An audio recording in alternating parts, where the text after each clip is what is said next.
Muchas gracias, Alexandra. Vamos a iniciar la entrevista matinal con el análisis. Hemos invitado al doctor Israel Quino, él es abogado constitucionalista. Esto ha surgido a raíz de que el 27 de mayo, con 101 votos, la Asamblea Legislativa Plurinacional censuró al ministro de Gobierno, Eduardo del Castillo. Poco tiempo después, casi inmediatamente, el presidente Luis Arce Catacora lo restituyó en sus funciones. Esto hizo de que el pasado martes los diputados de Comunidad Ciudadana, Enrique Aliaga, Luis Anayar, José Ormachea, presentaron la proposición de una proposición acusatoria ante la Fiscalía, es decir, para llevar adelante un juicio de responsabilidades al presidente del Estado boliviano. Doctor, muy buenos días, muchas gracias por aceptar la invitación acá en Primera Impresión. Buen día, estimado Santo, por la invitación, un cordial saludo a la audiencia en todo el país.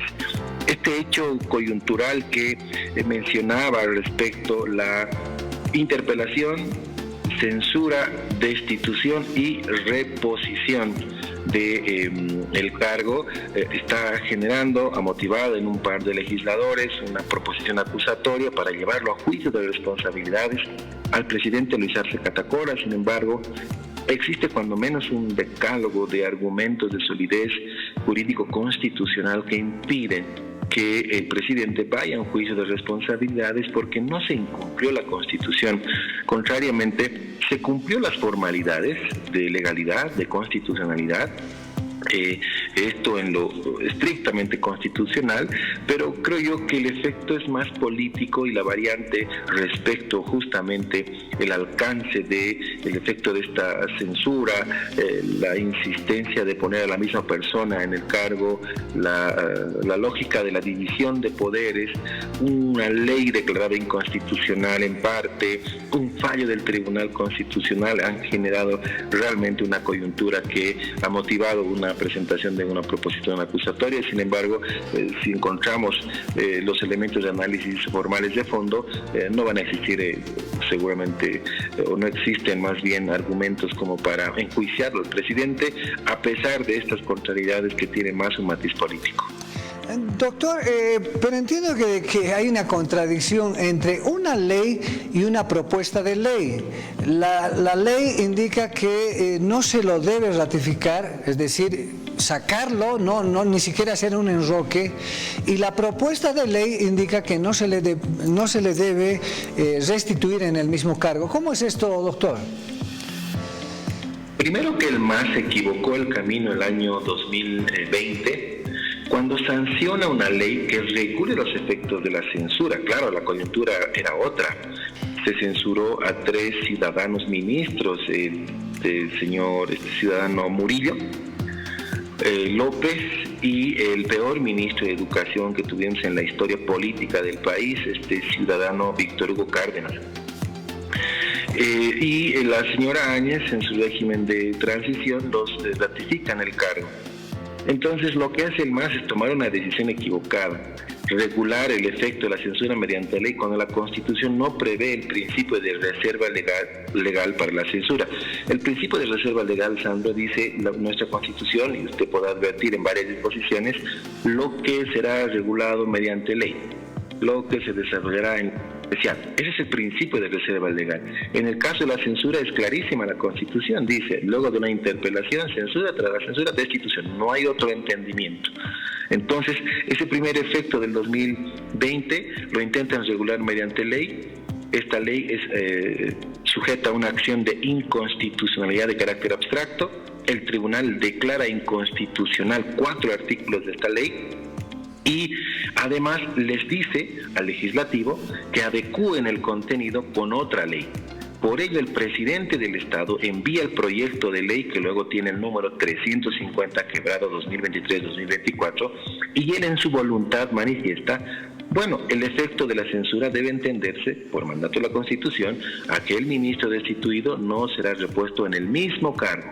Esto dice el proyecto de ley del presidente que envía al legislativo desde el mes de abril. pero al ser proyecto de ley, no se aplica, no tiene efecto jurídico alguno y todavía se mantiene vigente una partecita de la ley 1350 sancionada en 2020. Allí entonces hay tres entendimientos: el 158 de la Constitución sobre la interpelación, censura, destitución. Está la 172 sobre la atribución presidencial de designar ministros de Estado, una sentencia constitucional 20/2023 que deja sin efecto en parte la ley 1350.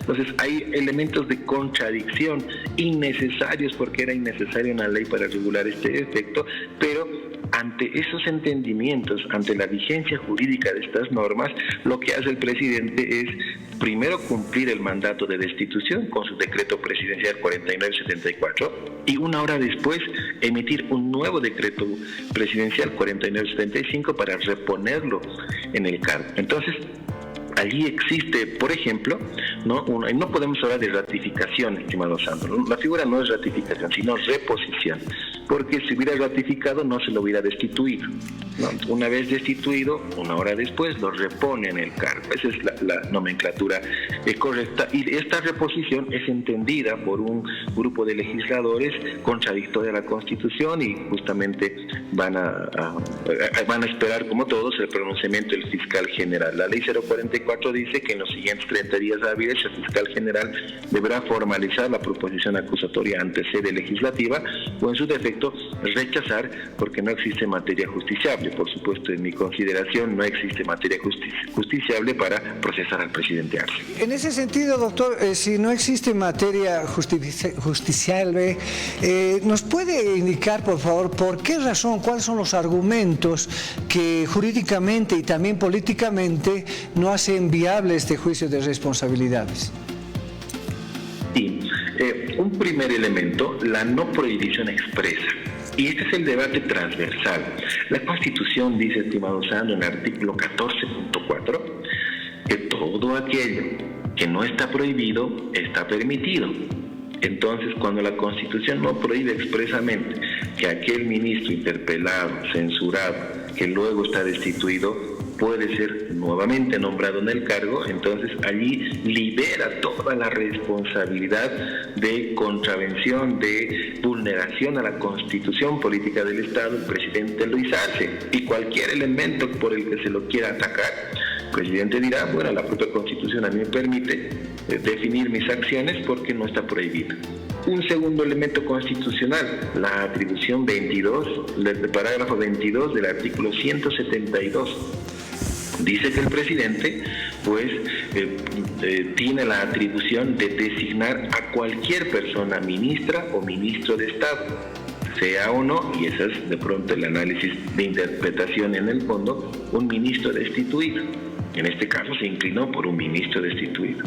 Dice la Constitución además en el 165 que el presidente, para constituir Consejo de Ministros, requiere preservar plurinacionalidad, requiere preservar equidad de género, pero además de colaboradores que constituyan, materialicen la política pública que él dirige a la cabeza del país. Entonces, le da las posibilidades jurídicas a la Constitución para que el presidente diga, bueno, es mi voluntad, ¿no? Y yo defino a esta persona en este cargo. Ahora, ¿cuál es el mayor error que comete el Tribunal Constitucional? El legislativo, estimado Sandro, es la representación del pueblo.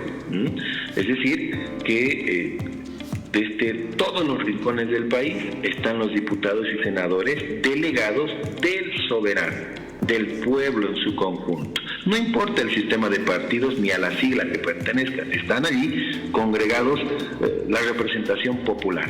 Bueno, el pueblo dice, interpelamos a este ministro porque se aplazó, porque ejecutó mal una política pública, por tanto no lo queremos más en el cargo. Eso dice el pueblo, ¿sí? Expresado en los legisladores, que además la censura es vía 2/3, no es solamente mayoría de un partido, claro, ¿no? Es todo el sistema. O no es que la izquierda se junta con la derecha o la derecha con... No, es una decisión del pueblo expresada mediante sus representantes. Bueno, cuando el Tribunal Constitucional se pronuncia, desequilibra ese freno que tiene el legislativo respecto al ejecutivo. Y dice el Constitucional en su sentencia 20/2023, muy legislativo que serán para censurar, no le pueden restringir la voluntad de designar ministros al presidente. Por tanto, apostamos por el hiperpresidencialismo contra el parlamentario. Es decir, el Tribunal Constitucional, cuando debiera ser el freno al poder, cuando debiera ser el supremo intérprete de la Constitución, cuando debería ser el máximo garante de los derechos de nuestra Constitución, dice no importa lo que diga el pueblo, aquí vamos a rendir pleitesía a la voluntad presidencial. Por tanto, sentencia constitucional 20/2023, y desequilibra los poderes. Y dice, no vale más el hiperpresidencialismo que las atribuciones de censura del legislativo. Entonces, acogidos a ese fallo, a ese entendimiento, justamente han tomado ese tipo de decisiones que contravienen, por supuesto, la voluntad popular. Porque cuando el legislativo aplaza a un ministro, significa que ese ministro lo hace muy mal. No ejecutan la política pública, no es porque les cae mal o porque le tienen más de... La Constitución dice, se interpela porque hay el incumplimiento de una política pública, por ello la censura, por ello la fiscalización, por ello la separación de poderes. Entonces, ahí está, creo yo, el mayor error en el que el Tribunal Constitucional se ha inclinado, rindiéndole pleitesía al hiperpresidencialismo por sobre la voluntad del pueblo expresada en la Asamblea Legislativa Plurinacional. Ahora, doctor, usted me hace recuerdo, y esto ya entramos en el análisis, esto sucedió también con el tema de Evo Morales. El Tribunal Constitucional Plurinacional, pese a haber habido un referéndum que le dijo no, habilitó precisamente a Evo Morales para ser candidato en las elecciones. Es casi esa misma figura, ¿no? Exactamente. Lamentablemente, Sandro, tenemos un Tribunal Constitucional desde hace 12 años servil y funcional al poder político. Claro, cuando emiten una sentencia constitucional, la célebre 084/2017, un homenaje a la irracionalidad, a la aberración jurídica, y seguro entrará en la historia del derecho en Bolivia como no se debe interpretar el derecho constitucional. Nos dice el Tribunal Constitucional ese año que la religión es un derecho humano indefinido, a título del artículo 23 de la Convención Americana respecto a los derechos políticos. Un par de años después, el 2021, la propia CIDH emite la opinión consultiva 28/2021 y dice, no se puede interpretar como político la reelección indefinida. Contrariamente, eso erosiona los sistemas democráticos y debe existir, contrariamente, los sistemas de alternancia en el poder, no así una reelección indefinida en el cargo. Bueno, ese Tribunal Constitucional emitió un fallo contraviniendo la Constitución Política del Estado del 168 y hasta el día de hoy, estimado Sandro, está vigente. ¿Qué significa? Que si el presidente Luis Arce se queda 10 años, va a una reelección que está en su derecho, puede quedarse otros 5 años. De aquí hasta el 2030, si en 2030, digamos que el presidente Lucho vaya a una reelección, el Tribunal Constitucional le dirá, bueno, puede ir nomás presidente, métale, porque nosotros no hemos pronunciado. Hasta el día de hoy está vigente esa sentencia y va a permitir la reelección indefinida de cualquier gobernante que quiera quedarse en el cargo. Lamentablemente, ese tribunal tenemos. Imagínese, doctor. Por los 2/3 del legislativo del MAS en 2 periodos, hace ya 12 años, 6 en un momento, 6 en otro. Y hoy estamos a puertas de volver a replicar ese proceso en el proceso de elecciones judiciales y seguramente con la mayoría que se tiene van a repetir aquello, pero como no hay 2/3, la oposición tiene un lugar protagónico. Claro, ahora doctor, volviendo al tema de la asamblea de Luis Arce y de la oposición, se presenta un conflicto de poderes, porque usted mismo mencionó que la Asamblea es la representación del pueblo y el Ejecutivo está en contradicción. Ya lo han mencionado los legisladores evistas, el caso de Leonardo Loza, ¿no es cierto?, que nos vamos a agarrar a puñetes en las calles, dijo. Pero ahora, hay que aclarar, por un lado es legal, es decir, todas las atribuciones del presidente son legales, amparadas en los artículos de la Constitución Política del Estado, pero ¿es legítimo? Es decir, ¿hay legitimidad en esto? Esa es la cuestionante y la crítica que se debe compartir. Porque cuando el legislativo se expresa mediante la representación del pueblo, el presidente tiene que escuchar eso. Tiene que escuchar y definir que su ministro se aplazó. Y al aplazar su ministrado, pues debe dar un paso al costado, quizás pueda ocupar otras funciones en otra cartera o apoyarlo desde otro momento al presidente, si es una persona de alta confianza. Insistir en reponerlo en el cargo es abrir un periodo ya de ingobernabilidad legislativa. ¿Esto en qué va a traducirse? Y ya va a pasar esta semana, como que mañana acaba la semana y no han convocado a sesión plenaria para la aprobación de más de 320 millones de dólares que necesitan en otros 5 préstamos. Y van a tener que esperar unas 2 semanas hasta que vuelvan del receso legislativo que empieza mañana. Entonces, mucho ojo, cuidado que en comisión de asamblea se quiera aprobar proyectos de ley, ¿no? Hay que también estar respecto a ella, porque no pueden arrogarse esa voluntad respecto a esa legitimidad que tiene el Pleno en solamente la comisión de asamblea, porque puede ser una figura, estimado Sandro, que a la comisión de asamblea la convoque para aprobar créditos internacionales. Ojo con eso. Entonces, cuando este desequilibrio se genera, abre un periodo de ingobernabilidad legislativa, le van a trabar esos créditos al presidente, pero además de aquellos profundizar una crisis política orgánica en el partido en función de gobierno, desoyendo al legislativo. El legislativo tiene pues legitimidad popular de todo el país, los representantes que congregan de todos los departamentos. Insistir en una persona creo que fue un error político. Doctor, el otro elemento importante es de que, por ejemplo, si Luis Arce Catacora no sacaba al ministro de Gobierno, o sea, mostraba debilidad también al interior del gobierno y del país, es decir, estaba en una situación sin salida. Lo sacan y de ahí empiezan como dominós a caer los ministros. Entonces, de alguna manera, muestra también fortaleza el presidente al mantener al ministro de gobierno. Ahora, ¿qué va a pasar con la oposición? Que ya se ha vuelto oposición masista y oposición, digamos, de Creemos y Comunidad Ciudadana. En realidad, yo percibo, estimado Sandro, que existen 7 fracciones de 3 partidos políticos en el legislativo.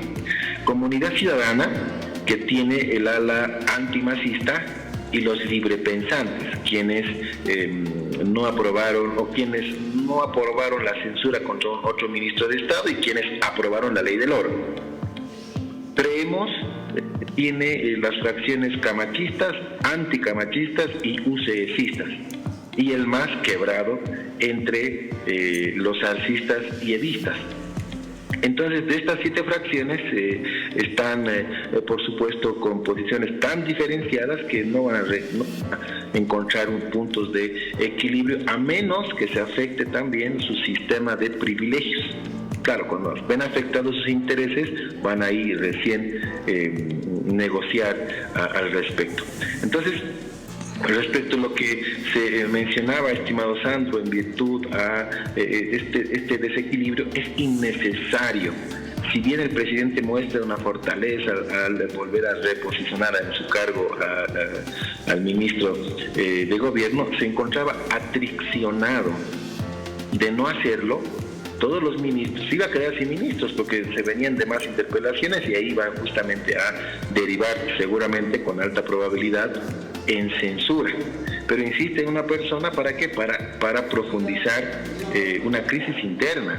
hoy ya hasta lo está empezando a percibir cuando le dice al legislativo, por favor, autorícenme más platita, necesito dinero para inyectar a la economía, para ponerle inversión a la economía boliviana. El legislativo dice no, ya hemos aprobado 29 créditos en lo que va de su gestión, creo yo son más de 3.200 millones de dólares en deudas. Ya no queremos más y le van a poner freno. Eso va a afectar la gestión pública, va a afectar políticas económicas. ¿A título de qué? Insistir en ratificar a una persona en el cargo. Entonces, creo que ese entendimiento debiera tener mayor receptividad, debieran tener una mayor amplitud. Quizás si hubiera puesto a otra persona, esa persona hubiera sido quizás el puente necesario, ¿no?, para retomar la conducción de gobernabilidad legislativa con la Asamblea, pero creo yo que ha profundizado esta división y si es que no pasa nada hasta el Congreso del MAS en octubre de este año, yo creo que las polarizaciones van a ser cada vez más profundas, las heridas van a estar más abiertas y la propia estructura del MAS va a calar por dentro un momento en el que ya pueda exponer su propio proyecto político de la izquierda en el poder. Eso no están calculando y allí se abren las posibilidades tanto para las otras organizaciones políticas de tomar el poder político para el 2025. Bien, como siempre, brillante el análisis, doctor. Le agradecemos el contacto con Televisión Universitaria y su tiempo. Muchas gracias, doctor. Agradecido y honrado de participar siempre en el espacio, estimado Sandro. Muy buen día a toda la audiencia. Muchas gracias. Muchísimas gracias. Seguimos con más.